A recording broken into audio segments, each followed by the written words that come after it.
Is living forever possible? As you know, that is a goal of mine. And why don't you want to live forever? Well, to your first question, I don't think it is possible. I don't see anything on the horizon that makes it possible, at least not within the way that we think of what it means to be alive, meaning to be respiring cellularly.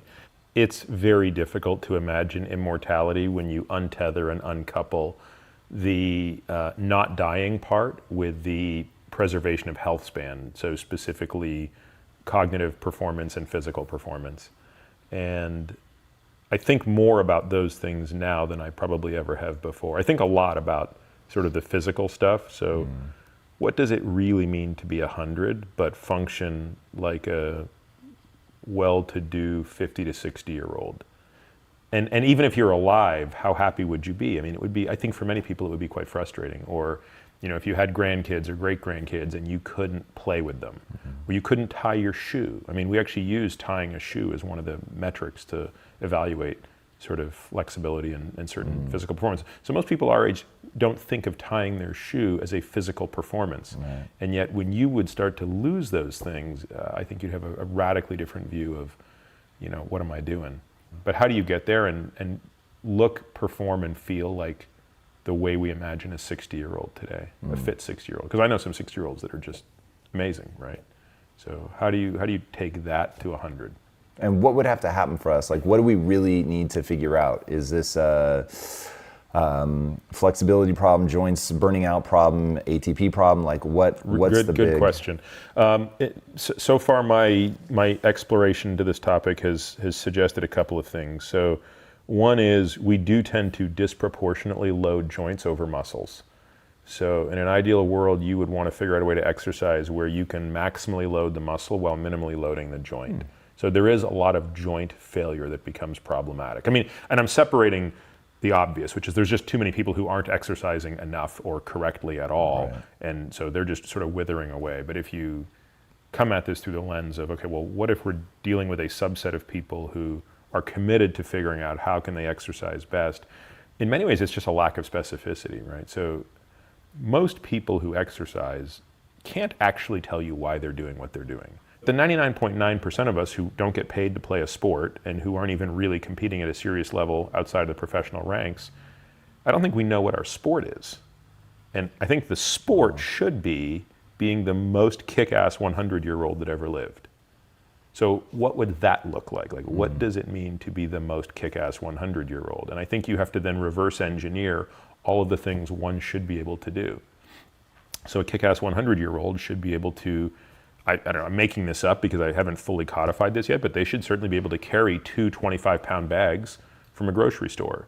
They should be able to lift a 30 or 40-pound bag over their head to put it in a, you know, compartment of an airport or of an airplane. They should be able to have a, you know, 25-pound little terror run at them, you know, i.e. their great-grandchild, or dip down into a squat and grab them and pick them up. They should be able to jump down on the floor and play with cars or dolls and stand up without assistance. And if you start to map out the 25 or 35 things, that becomes a new decathlon. So instead of saying the decathlon is running this distance, jumping this far, swimming this far, it's like, great, those are kind of arbitrary. Now we're going to come up with like real world things that you have to be able to do when you're 100 if you want to live what I would describe as potentially a more fulfilling physical life, to enjoy the fruits of having not died by that point in your life. All right, so how do we build towards that? I love this, by the way. Like I always tell people, I want to live forever. I'm well aware that as of right now, I'm going to die. So my thing is, how do we stay alive long enough to give time for these step function breakthroughs to happen? So what do I do? Like, what are the things that I train, or the hormone replacement therapies that I need to go? What do I need to watch? What are those things that I should be doing?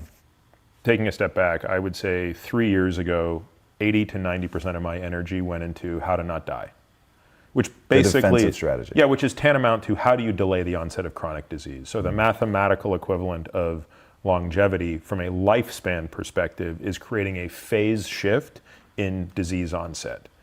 If you want to live to 100, it basically means you have to delay the onset by about 2 decades of every major chronic disease. Wow. So it doesn't mean you can't get cancer or heart disease or any of these other things, but you better figure out a way to get them 20 years after the average person gets them. I would say now that occupies 50% of my brainwave energy, whatever, and much more time goes into two other things, which is how to minimize suffering, which is kind of an emotional problem, and then how to be this kick-ass 100-year-old. So to the latter, the model I have in my mind is that of sort of Bruce Lee. Bruce Lee sort of looked at each and every discipline of martial arts, including boxing and wrestling and things like that, and said, let me extract from each of these disciplines that which I believe is useful, discard those that I think are useless, and create a perfect fighting form that is truly geared towards self-defense. So it is not a sport, there is no tournament, there is no rank, there is no belt, there is no sensei. It is, can you handle yourself in a life or death situation? If I go to a yoga class, or if I do a Pilates class, invariably there's something in there that I think is really valuable. And truthfully, there's a bunch of stuff that I'm like, I don't need this. This is just, if I had infinite time, this would be fine to do, but I don't have infinite time. So now you apply a constraint to the problem, which is, not only do you want to be sort of the best 100-year-old imaginable, what if you're only willing to spend 10 to 12 hours a week preparing for that? And so you say, okay, well, so there's a new sport, which we define some of the parameters of. That's your new Olympics, and that Olympics is 50 years from now. How will you train for it if you're only willing to spend 10 to 12 hours a week training for it?